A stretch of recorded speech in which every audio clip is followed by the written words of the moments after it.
राहुन निर्भर बाहुबलावर,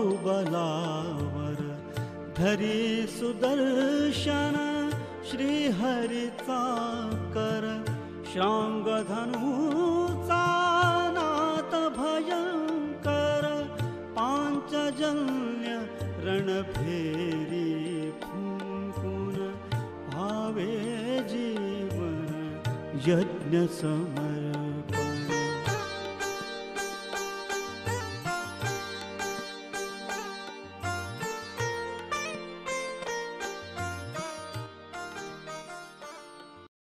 असू आम्ही सुखाने पत्थर पायातील, मंदिर उभविणे हेच आमुचे शील.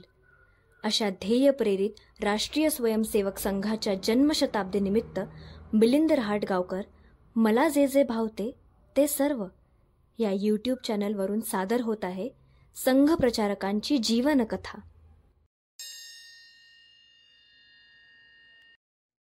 चंप भिशीकर उपाख्य बापूसाहेब भिशीकर.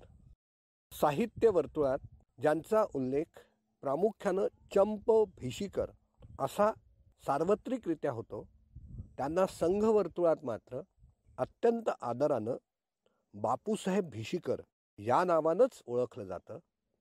संघ परिवारातला त्यांचा प्रवास मी आपल्याला सांगणारच आहे, पण तत्पूर्वी त्यांचं साहित्य क्षेत्रातलं महनीय कार्य आपणासमोर अग्रक्रमानं सादर करत आहे.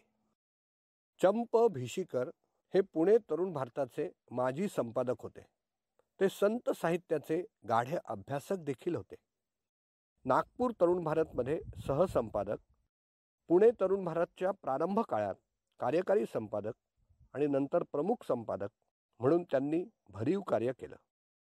आणीबाणीच्या काळात उमेद वाढवणारं लेखन प्रारंभापासून 1979 पर्यंत पुणे तरुण भारतमध्ये 15 वर्ष हितगुज हे अत्यंत लोकप्रिय सदर, संत वाङ्मयावर प्रवचनं, पूजनीय स्वामी माधवनाथ यांचा अनुग्रह ही त्यांच्या कारकिर्दीची ठळक वैशिष्ट्ये आहेत. दैनिक सकाळमध्ये 2 वर्ष भक्तिरंग आणि भक्तिगंगा ही दैनिक सदरे त्यांनी नियमितरित्या चालवलीत. वरील दोन्ही सदरांची पुस्तकं देखील भारतीय विचार साधनेतर्फे प्रकाशित झालेली आहेत. त्यांच्या लेखनाबद्दल आणि सामाजिक राष्ट्रीय जागरण कार्याबद्दल त्यांना अनेक पुरस्कार देखील प्राप्त झाले होते. विश्व हिंदू परिषद, ज्ञानप्रबोधिनी सोलापूर, विवेक विचार म्हणजेच विवेकानंद केंद्राचं मराठी मासिक इत्यादी कार्यांना वैचारिक मार्गदर्शन त्यांनी नियमितरित्या दिलं होतं.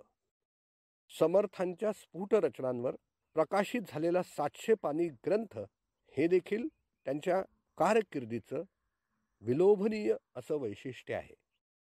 बापूसाहेब भिशीकर राष्ट्रीय स्वयंसेवक संघाचे प्रचारक असताना त्यांनी केलेल्या कामगिरीवरील एक सविस्तर लेख असू आम्ही सुखाने पत्थर पायातील या पुस्तकात प्रकाशित झाला होता. तो लेख आता आपणासमोर सादर करत आहे. चंप भिशीकर. संघाच्या प्रारंभीच्या दरम्यान माननीय बाबासाहेब आपटे यांचं एक मित्रमंडळ होतं.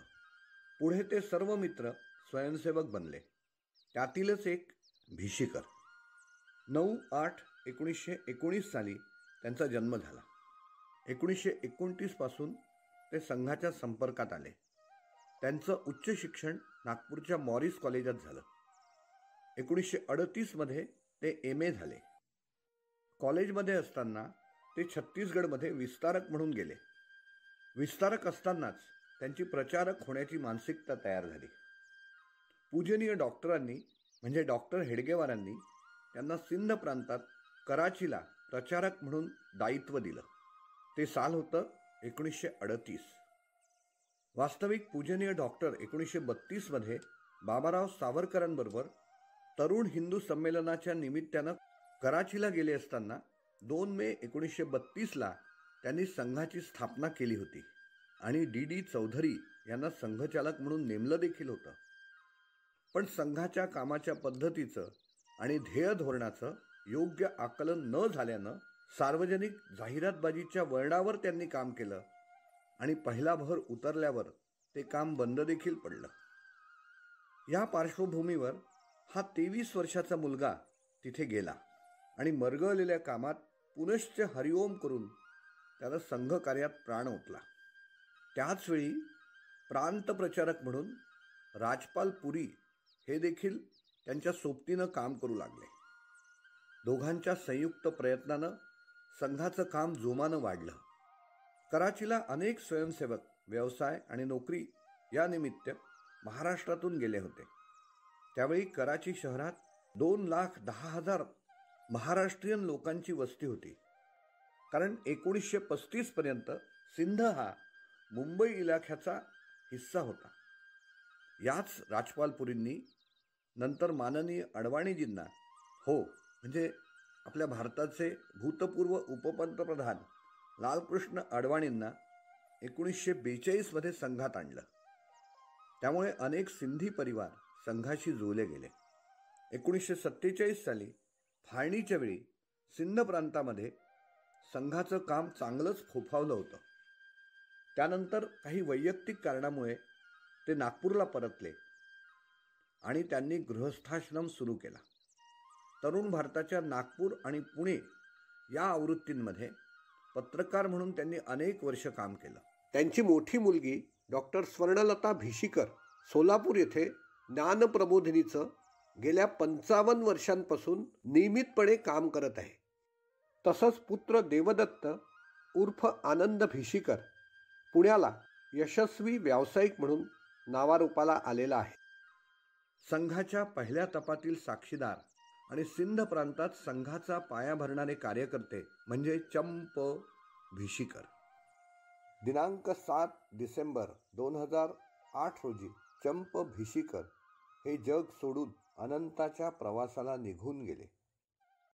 आपल्या आयुष्याची अनेक वर्ष संघकार्यासाठी प्रचारक म्हणून दायित्व स्वीकारणाऱ्या आणि ते अत्यंत सक्षमपणे निभावणाऱ्या चंप भिशीकर यांना विनम्र अभिवादन. ओम शांती शांती शांती. सिंध प्रांत संघाचा पाया भरिला होता त्यांनी. सिंध प्रांत संघाचा पाया भरिला होता त्यांनी. विस्कळीत जे होते त्याला सुरळीत केले त्यांनी. विस्कळीत जे होते त्याला सुरळीत केले त्यांनी. सिंधी आणि मराठी तेथे संघाशी मग जुळले. सिंधी आणि मराठी तेथे संघाशी मग जुळले. कार्य फाळणी समयी शिखरावर नेले त्यांनी. सिंध प्रांत संघाचा पाया भरिला होता त्यांनी. विस्कळीत जे होते त्याला सुरळीत केले त्यांनी. हा लेख मधुसूदन कृष्णराव आलकरी यांनी प्रसिद्ध केलेल्या असू आम्ही सुखाने पत्थर पायातील या पुस्तकातून घेतलेला आहे. हा लेख आणि सादरीकरण आपल्याला आवडलं असेल तर लाईक, शेअर, सबस्क्राईब आणि कॉमेंट बॉक्स या 4 आयुधांचा आपण अवश्य वापर करावा ही आग्रही विनंती करतो.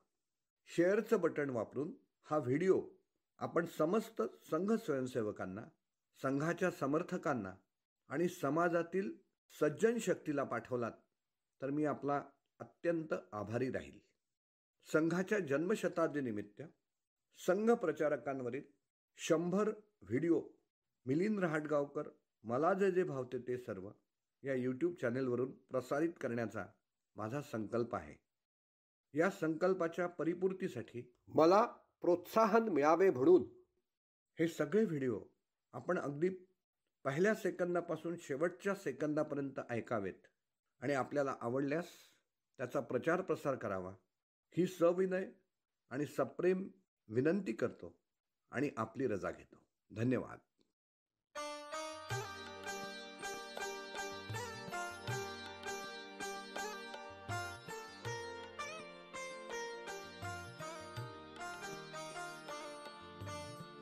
भावे जीवन यज्ञ समर्पण, भावे जीवन यज्ञ समर्पण, समिधा